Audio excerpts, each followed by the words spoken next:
जय हिंद दोस्तों, मैं कुणाल आपका स्वागत करता हूं। ये हमारे आधुनिक इतिहास के सीरीज का 44वां वीडियो है और आज का टॉपिक है Rowlatt act and Jallianwala Bagh, जिसका समय काल 1919 एडी रहा है। अगर इंग्लिश में बात करें तो Rowlatt act and Jallianwala Bagh massacre, जिसका टाइम पीरियड रहता है 1919 एडी। ठीक है, आज हम लोग इसके संबंध में कुछ अध्ययन करते हैं और देखते हैं कि ये क्या था।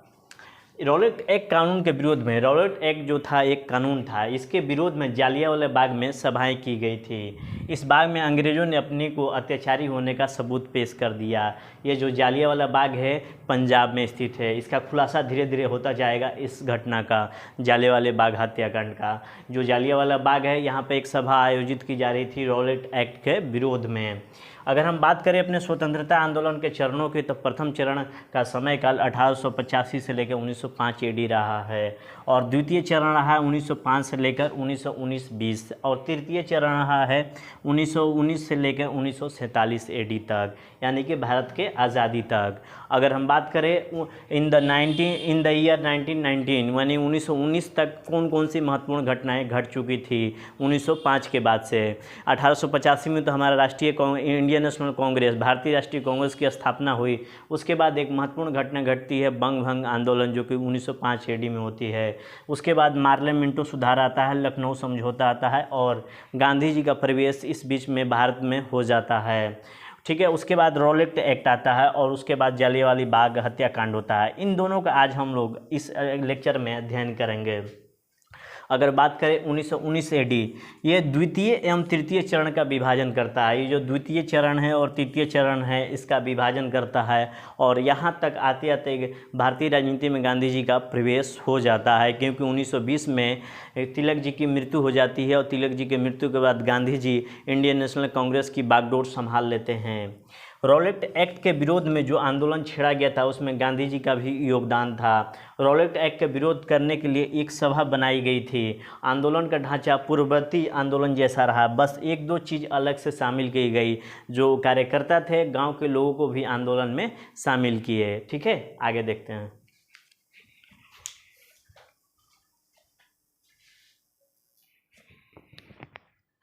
गांधी जी ने 1920 के असहयोग आंदोलन अपने दम पर खड़ा किया और हम देखेंगे कि 1920 में तिलक का देहावसान हो जाता है, मृत्यु हो जाती है। इस कारण इंडियन नेशनल कांग्रेस पर गांधी जी का प्रभुत्व बढ़ने लगता है। धीरे धीरे इंडियन नेशनल कांग्रेस के साथ साथ गांधी जी पूरे देश पर भी छा गए और इस कारण 1920 एडी से तृतीय चरण को मानना सही होगा। ठीक है, अब थोड़ी सी पृष्ठभूमि देखते हैं कि 1919 के समय तक क्या भारत में पृष्ठभूमि थी, बैकग्राउंड क्या था, भारत में भारतीय लोगों की चेतना और भारतीय लोगों की परिस्थिति क्या थी, इसको हम लोग समझने का प्रयास करते हैं। वर्ल्ड वार फर्स्ट, इस समय तक वर्ल्ड वार फर्स्ट हो चुका था, जिसका समय काल 1914 से 1918 एडी के बीच में तब हुआ। रॉलेट एक्ट के साथ साथ भारतीय स्वतंत्रता आंदोलन 1919 में प्रवेश करता है। रॉलेट एक्ट के साथ भारतीय स्वतंत्रता आंदोलन 1919 में प्रवेश करता है। अगर रॉलेट एक्ट की बात करें तो 8 मार्च 1919 एडी को आया था, इसको याद कर लीजिएगा इस डेट को।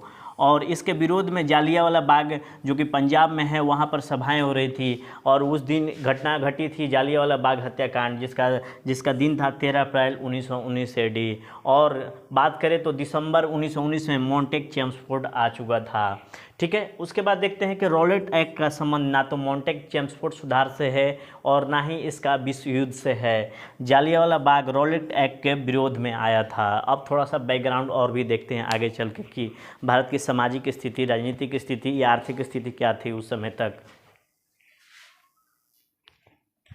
1919 के भारतीय परिदृश्य पर नज़र दौड़ाएं तो भारतीय परिदृश्य में राजनीतिक, सामाजिक और मनोवैज्ञानिक स्थिति को देखें तो हम पाएंगे कि रॉलेट एक्ट आने से पहले भारतीयों में एक ज़बरदस्त किस्म का असंतोष व्याप्त हो गया था।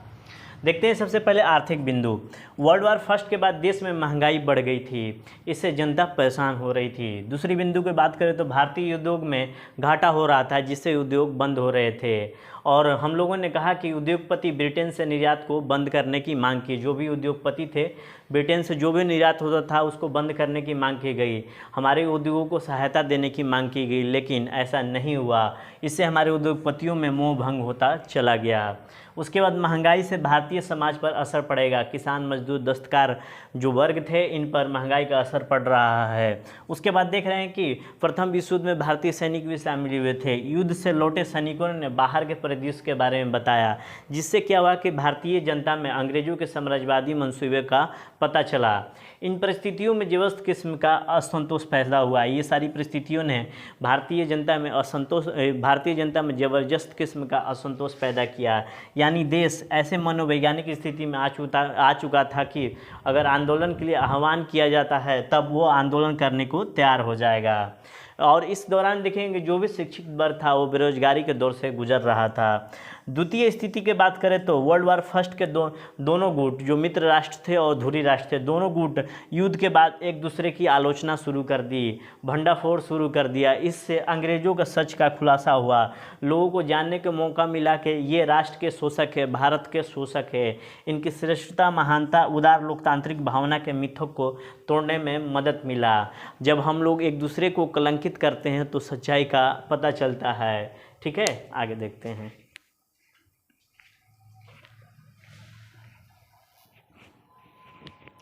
तीसरे पॉइंट पर नज़र दौड़ाएं तो ये राष्ट्र अपने उपनिवेश को, ये राष्ट्र मतलब जिन्होंने गुलाम बनाया था, जिन्होंने उपनिवेश बनाया था, ये राष्ट्र अपने उपनिवेशों को आश्वासन दे रहे थे कि युद्ध के समाप्ति के बाद स्वशासन दे दिया जाएगा ताकि इनका समर्थन करे या विरोध तो ना ही करे। अगर समर्थन ना करें तो विरोध भी ना करें। युद्ध के बाद सारे आश्वासन खत्म कर दिए गए। इससे उपनिवेशी देशों में आक्रोश या मोहभंग की स्थिति पैदा हुई, जिसमें भारत भी शामिल था। इसका नतीजा हुआ कि वर्ल्ड वार फर्स्ट के बाद दूसरे देशों एशिया और Africa, Egypt, Afghanistan, Malaya, Iran, Burma, Philippines, Indonesia, China और भारत में तीव्र गति से उग्रवादी गतिविधियां शुरू हो गई। और भारत में भी ये तीव्र उग्रवादी गतिविधियों का शुभारंभ हो चुका था। उसके बाद देखते हैं चौथे पॉइंट के अंतर्गत रूसी क्रांति, जिसका समय का 7 नवंबर 1917 AD होता है। जारशाही से सत्ता छीन गई। बोल्शेविक दल के नेतृत्व में सत्ता आई। निरंकुश एवं स्वेच्छाचारी शासन का अंत हो गया। लेनिन के नेतृत्व में श्रमिकों, जिसमें आम लोग, द्रमित, शोषित वर्ग जो थे, ने आंदोलन किया था और आंदोलन करके जारशाही को समाप्त कर दिया, यानी कि बड़े केंद्र को समाप्त कर दिया।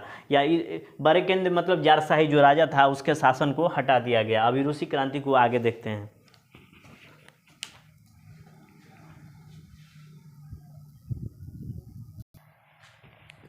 आगे देखते हैं रूसी क्रांति के अंतर्गत है कि इसका प्रभाव एशिया, अफ्रीका के वे राष्ट्र जो स्वतंत्रता संघर्ष में लगे हुए थे इनको अनुभव हुआ कि आम लोग राजा को हटा सकते हैं तो हम भी कर सकते हैं। ये रूसी क्रांति का प्रभाव रहा। इससे नए किस्म का जोश पैदा हुआ। भारत में भी इसका प्रभाव पड़ा और इनके सिद्धांत को लेकर the communist party of India अस्तित्व में आई थी। उसके बाद देखते हैं कि रूस के तहत जितने भी उपनिवेश थे उनको आज़ाद कर दिया गया। दूसरे देशों ने अपने उपनिवेशों को प्रथम विश्व युद्ध के बाद आज़ादी देने का वादा किया था, परंतु नहीं दिया। रूस ने वादा तो नहीं किया था किंतु उपनिवेशों को आज़ादी प्रदान की। इसका जबरदस्त सकारात्मक प्रभाव जनमत पर पड़ा और दूसरे राष्ट्रों की चेतना पर भी पड़ा। इससे लोग एकत्र होने लगे थे। उसके बाद देखेंगे कि ये सभी कारण भारतीय जनता एवं नेताओं को फिर से आंदोलन के लिए मानसिक रूप से तैयार किया। अब जो आंदोलन हो रहे हैं एक्टिविटी बेस्ड आंदोलन हो रहे हैं, जिसे हम सही मायने में राजनीतिक आंदोलन कहते हैं। ठीक है, तो ये रही पृष्ठभूमि रॉलेट एक्ट आने से पहले। अब देखते हैं रॉलेट एक्ट क्या था।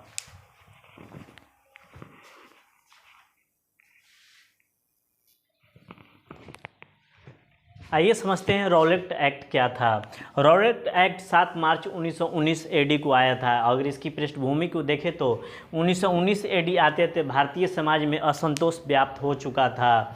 सरकार के गुप्तचर भारतीय जनता के मिजाज को समझ रहे थे। गांधी जी का आगमन और दक्षिण अफ्रीका की पृष्ठभूमि तथा वर्ल्ड वार के बाद दुनिया के देश एक दूसरे की आलोचना कर रहे थे। ऐसी स्थिति में अंग्रेज दो चीज़ों का पता लगाए। पहला क्या था कि क्रांतिकारी गतिविधियों के लिए प्लान किया जा रहा है वहाँ कहाँ कहाँ वह कहाँ कहाँ है, षड्यंत्रकारियों के ठिकानों का पता लगाया जाए, षड्यंत्रकारियों के लिए सज़ा का प्रावधान किया जाए। इनसे निपटने के लिए मौजूदा कानून पर्याप्त नहीं है, इसके लिए और कड़े कानून की ज़रूरत पड़ेगी। यह कड़ा कानून ही रॉलेट एक्ट है। इसका पता लगाने के लिए एक कमेटी बनाई गई थी सर सिडनी रॉलेट के अध्यक्षता में, और इन्हीं के रिपोर्ट के आधार पर रॉलेट एक्ट कानून बनाया गया था। ठीक है, तो ये समय कारण क्या रहा कि रॉलेट एक्ट भारत में लाया गया था, इसके पीछे ये कारण थे। आगे देखते हैं रॉलेट एक्ट था क्या।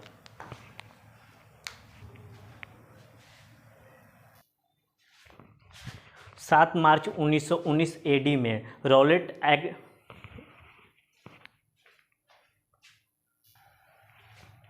7 मार्च 1919 एडी में सर सिडनी रॉलेट के अध्यक्षता में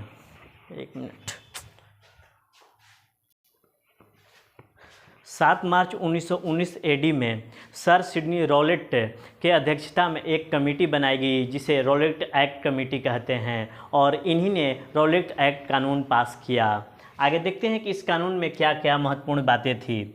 सरकार किसी भी व्यक्ति को शक के आधार पर बिना वारंट गिरफ्तार कर सकती है। इस एक्ट के अनुसार किसी भी व्यक्ति को बिना कोर्ट में पेश किए 2 वर्ष कारावास में रख सकती है। तीसरा था किसी भी भारतीय पर अदालत में मुकदमा चलाए और बिना दंड दिए जेल में बंद कर सकती है, सरकार को अधिकार दिया। इसके लिए 3 न्यायाधीशों का स्पेशल कोर्ट बनाया जाएगा जो इस तरह के मामलों की सुनवाई करेगा। स्पेशल कोर्ट जो चाहे वो निर्णय दे सकता है, इसके खिलाफ सुनवाई नहीं हो सकती है। ये देखिए कितना घटिया और कड़ा कानून था। ये कानून पूरी तरह से सरकार को तानाशाही शक्ति प्रदान कर रहा था, जो रूल ऑफ लॉ कानून को स्थगित कर रहा था, कानून के नियम को स्थगित कर रहा था। जैसे ही ये कानून पारित हुआ, भारतीयों में ज़बरदस्त विरोध की भावना उत्पन्न हुई और भारत में ज़बरदस्त विरोध होने लगा। भारतीयों ने इसे सीधे सीधे काला कानून कहा। यह काला कानून था क्योंकि यह नागरिकों के शक्तियों की, मूल अधिकारों की अवहेलना कर रहा था। प्रतिक्रिया के स्वरूप में देश में राष्ट्रव्यापी आंदोलन छेड़ने की बात की गई, जो आंदोलन की जिम्मेदारी जिसमें आंदोलन छेड़ने की बात कही गई और आंदोलन की जिम्मेदारी गांधी जी को दी गई। अब देखते हैं क्या किया था गांधी जी ने।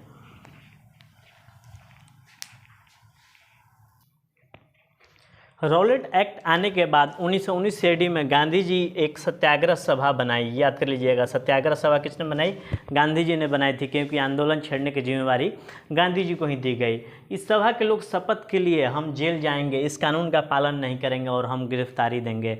सभा के लोग कहे कि हम कानून का पालन नहीं करेंगे, बजाय हम जेल जाएंगे और गिरफ्तारी देंगे। इसके विरोध में बड़ी बड़ी सभाएं करेंगे, प्रदर्शन करेंगे, सरकार को सहयोग करने से इनकार करेंगे, विदेशी वस्त्रों की होली जलाएंगे और स्कूलों का बहिष्कार करेंगे। गांधी जी ने जो सत्याग्रह सभा बनाई थी और सत्याग्रह सभा के लोग गांव-गांव जाकर लोगों में संदेश पहुंचाएंगे और लोगों को ऊर्जावान करेंगे। 8 मार्च से लेकर 13 अप्रैल 1919 एडी के बीच पूरे देश में एक ज़बरदस्त किस्म की बिजली दौड़ गई। एक अभूतपूर्व राजनीतिक जागरण हुआ। अब देखते हैं जालियांवाला बाग हत्याकांड क्या था।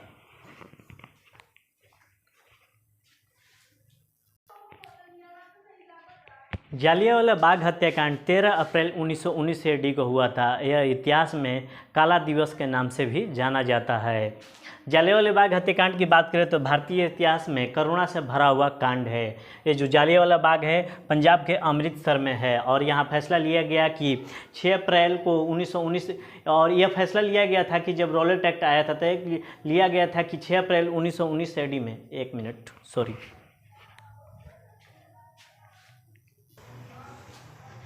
जालियांवाला बाग हत्याकांड 13 अप्रैल 1919 एडी को हुआ था, और यह इतिहास में काला दिवस के नाम से जाना जाता है। तो आइए देखते हैं जालियांवाला बाग हत्याकांड को। यह भारतीय इतिहास में करुणा से भरा हुआ कांड है। ये जालियांवाला बाग है, ये पंजाब में है। रॉलेट एक्ट के विरोध में फैसला लिया गया कि 6 अप्रैल 1919 एडी में व्यापक हड़ताल होगा पूरे देश में, और आंदोलन शुरू होते ही अंग्रेज़ों ने दमन शुरू कर दिया और गिरफ्तारी शुरू कर दी। इसी क्रम में पंजाब के 2 प्रमुख नेता सैफुद्दीन किचलू और डॉक्टर सत्यपाल को गिरफ्तार कर लिया गया। एक डेट होता है 13 अप्रैल, इसी दिन जालियांवाला बाग हत्याकांड हुआ। बैसाखी का दिन होता है, बैसाखी के दिन फसल तैयार होने का दिन होता है। इन दोनों नेताओं के गिरफ्तारी के खिलाफ प्रदर्शन हो रहे थे जालियांवाला बाग में। इसके बाद अंग्रेजों को पता चलता है तो फौजी कमांडर जनरल डायर ने सीधे सीधे गोली मारने का आदेश दे दिया और भागने के लिए जगह नहीं था तो लोग कुएं में कूदने लगे। इसमें महिलाएं, बच्चे और बूढ़े मारे गए, यानी कि एक तरह से जनसंहार हुआ। अंग्रेजों के हिसाब से 380 लोग मरे थे, जबकि डिप्टी कमिश्नर ऑफिस लिस्ट में 484 डेथ को बताया गया है, लेकिन कॉमन एजम्पशन 1000 डेथ को है। उसके बाद इस घटना के बाद पूरे देश में पूरे देश में आंदोलन होने लगा। पूरे देश में खून उबल गया। पूरी प्रेस में इस घटना को छापा जा रहा था और पूरी दुनिया देख रही थी। इस क्रम में अंग्रेज़ों का बहुत ज़्यादा छीछा लेदर होता है। पूरे देश में रोष का लहर व्याप्त हो जाता है। पूरी दुनिया में खबर फैल जाती है कि ब्रिटिशर्स जो अपने आप को सभ्य मानते हैं, कानून का पालन करने वाले मानते हैं, उनका चेहरा कितना घिनौना है, कितना बर्बरता से भरा हुआ है। इस घटना के विरोध में रविन्द्रनाथ टैगोर ने जो अंग्रेज़ों ने रविन्द्रनाथ टैगोर को नाइटहुड की उपाधि दी थी, उन्होंने लौटा दी और 18 अप्रैल 1919 AD को गांधी जी ने सत्याग्रह घोषित कर दिया। ठीक है ना। इस हत्याकांड के बाद आगे देखते हैं।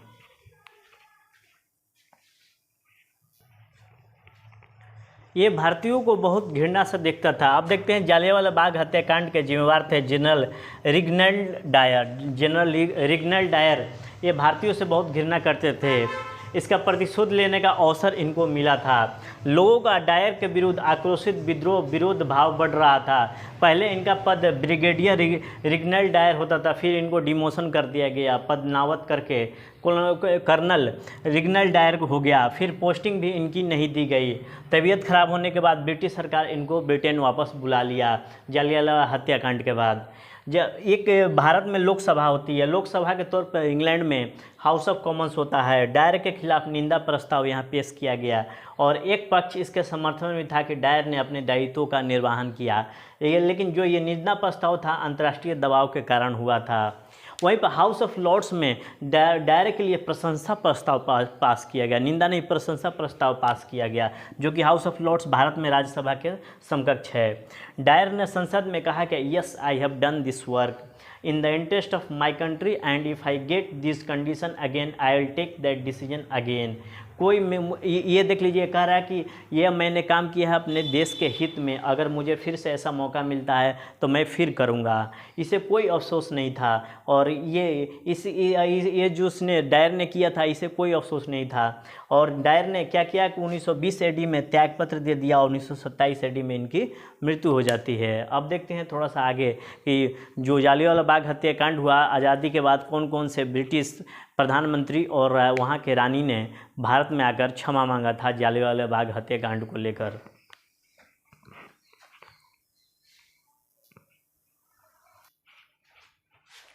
जालियांवाला बाग हत्याकांड के जिम्मेवार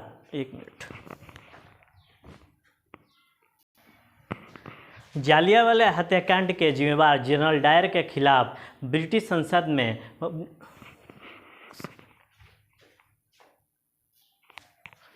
जालियांवाला बाग हत्याकांड के खिलाफ ब्रिटिश संसद में जनरल डायर के खिलाफ निंदा प्रस्ताव पास किया गया हाउस ऑफ कॉमन्स में। वहीं पर हाउस ऑफ लॉर्ड में प्रशंसा प्रस्ताव पास किया गया था। डायर ने संसद में कहा था कि yes I have done this work in the interest of my country and if I get those condition again I will take that decision again. उसे कोई अफसोस नहीं था अपने किए गए कृत्यों के कारण और कहा कि अगर ये मैं अपने देश के हित में किया हूँ, अगर फिर से मौका मिलता है तो फिर मैं इसे दोहराऊँगा। इस जालियांवाला बाग हत्याकांड को लेकर आज़ादी के बाद 1997 में क्वीन एलिजाबेथ, जो ब्रिटेन की क्वीन होती है एलिजाबेथ, शहीदों को श्रद्धांजलि दी। वहीं पर 2013 में PM डेविड कैमरून ने जालियांवाला बाग हत्याकांड को विजिटर्स डायरी में ब्रिटिश इतिहास का सबसे शर्मनाक घटना बताया और कहा this is a embarrassing event in British history. उसके बाद जालियांवाला बाग भीड़ में जब जालियांवाला बाग जब भीड़ हो रहा था, जब भीड़ इकट्ठा थी, उसमें सरदार उधम सिंह भी थे, इनको भी गोली लगी थी और इनके मन में बहुत ज़्यादा अंग्रेज़ों के खिलाफ विद्वेष उत्पन्न हुआ और 1940 AD में British governor Michael O'Dwyer की हत्या की, क्योंकि जनरल डायर जो थे, रिनलैंड डायर जो थे, उनकी हत्या, इनकी मृत्यु 1927 में ही हो गई थी। उसके बाद भगत सिंह के अंदर इस घटना के बाद देश प्रेम उमड़ा और अंग्रेज़ों के खिलाफ द्वेष और प्रतिशोध की भावना उत्पन्न हुई। तो ये रहा अपना जो रॉलेट एक्ट और जालियांवाला बाग हत्याकांड 1919। आगे देखते हैं कि आगे कल हम लोग अगले अध्याय में गांधी जी का परिवेश देखेंगे कि नहीं, मॉन्टेक चेम्सफोर्ड सुधार 1919 देखेंगे, उसके बाद गांधी जी का परिवेश देखेंगे भारत में। ठीक है, आज भर के लिए इतना है। आपके सहयोग के लिए धन्यवाद। नमस्कार, जय हिंद।